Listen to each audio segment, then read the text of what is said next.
Hello YouTube, this is Afro Man once again after a very long hiatus. Team Island MTG with a casual modern deck tech for you all today. Before I get into this, our hiatus was over, 4 months long. We all had some personal things to take care of, and so we all just needed to take a step back from the game. But now we're here. June is going to be packed with videos. So happy to be back. Let's go ahead and get this first deck tech started. This is a 4-color, essentially teamer white deck tech that is casual but still competitive with other tier like 3 or 2 modern decks. You can't take this deck and go in a tournament, but it's still a lot of fun to just go play with your friends at their kitchen table. Let's just go ahead and get into the creatures. We're going to rerun Hangerback Walker. Everybody knows what that does. I don't need to harp on that too long. Monastery Swift Spear. Lightning Angel has flying, vigilance, and haste in Jeskai colors. It's a beautiful 4-drop. Why not run it? Sirach. Everybody knows what Sirach does. A lot of the time, Formidable will be activated, and so we'll be swinging in with him immediately once he hits the board.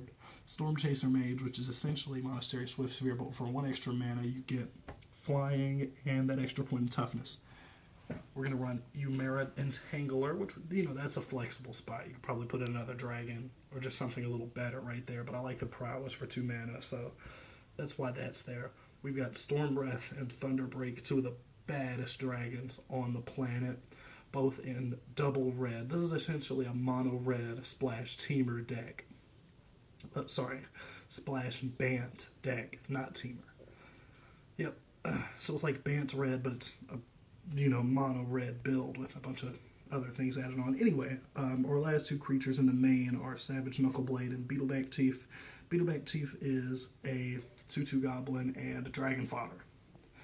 Next, we'll move on into our burn package. We've got Magma Jet, Jeskai Charm, Lightning Helix, 1 Lightning Bolt, Wild Slash, and Lightning Strike. We don't run a ton of burn because we want our deck to be very, very versatile. Next, we don't play very much counter magic. We only have Negate and Mind Swipe because those do a little bit of damage, or Mind Swipe does a little bit of damage, and Negate just takes care of anything that would keep our burns from hitting the board. In removal, we've got 2 Fiery Impulse in the main, Teamer Charm, Suspension Field, Chain to the Rocks. I feel like I need to talk about this one because it's very underrated as far as modern goes. You get to attach a guy to a mountain, and he stakes that exile for 1 mana, so, that's pretty much all he does. We've got Hunt the Weak, Epic Confrontation, and Savage Punch, which are all essentially the same thing. Now we run into, the gas of our deck, or just the mover spells. We've got Outpost Siege, which we're always going to cast on cons to get that extra card, and Exile, which is essentially in our hand, but not really. The extra card is fantastic when you're running a deck like this. We've got Steam Augury, which is really, really good. It lets you go through the top 5 cards of your library. And, 9 times out of 10, you're going to get a land, a spell, or a creature. You're going to get a land and one of the other 2, so it doesn't hurt. We've got 2 Dragon Fodder for early game creature control, just throwing creatures on the board. And then we've got Shoulder to Shoulder and Unity of Purpose, both for the +1/+1.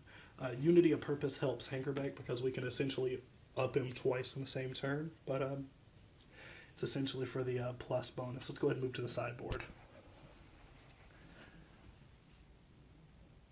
Gonna run through this super quick. We've got Elspeth, Sun's Champion. Her +1 is amazing. Her -3 is amazing. Her -7 is amazing. There's not much more to say about her. We've got Sarah Angel, who's a 4/4 for 5 that flies and has vigilance.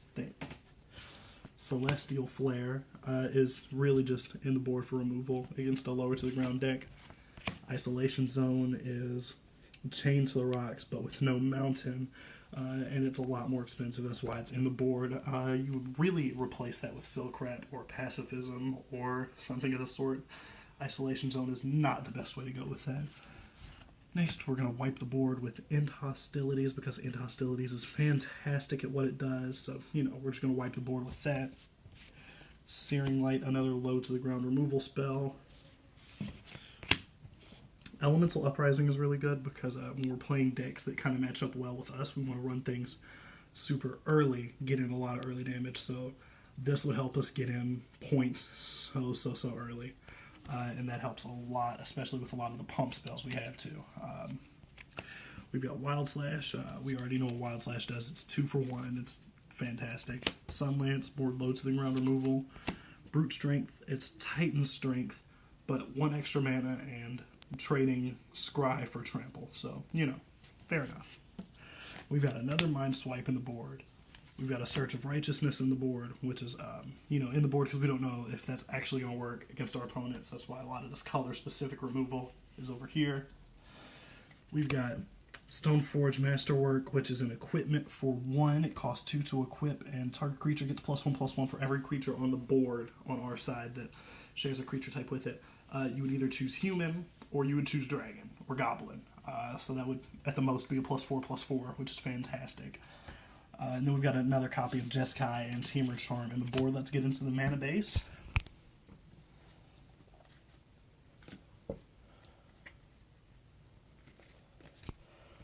We're running 7 mountains, 1 island, 1 forest, 1 plains. Like I said, this is mostly mono red, so the mana base reflects that. We are running 4 Evolving Wilds, just so that way we get the constant, consistent color that we need. We're going to run 2 Frontier Bivouac to give us the green-blue mana, and Mystic Monastery for the blue-white mana. Just making sure it's round and we get everything we need. And then we've got a 1 of Shivan Reef, 2 Needle Spires, which is a tap land from Oath of the Gatewatch, red or white, and it turns into a creature, which is why we're running 2. 1 Tranquil Expanse, which is just a green-white that comes in tapped, and 2 Rugged Highlands, which are life-gain lands. That was the Bant red or mono red splash Bant aggro casual modern deck tech from Team Island. We'll show you gameplay over June against a Grixis deck that we're going to show you next. Thank you all for staying subscribed. More content is coming out in June. Thank you.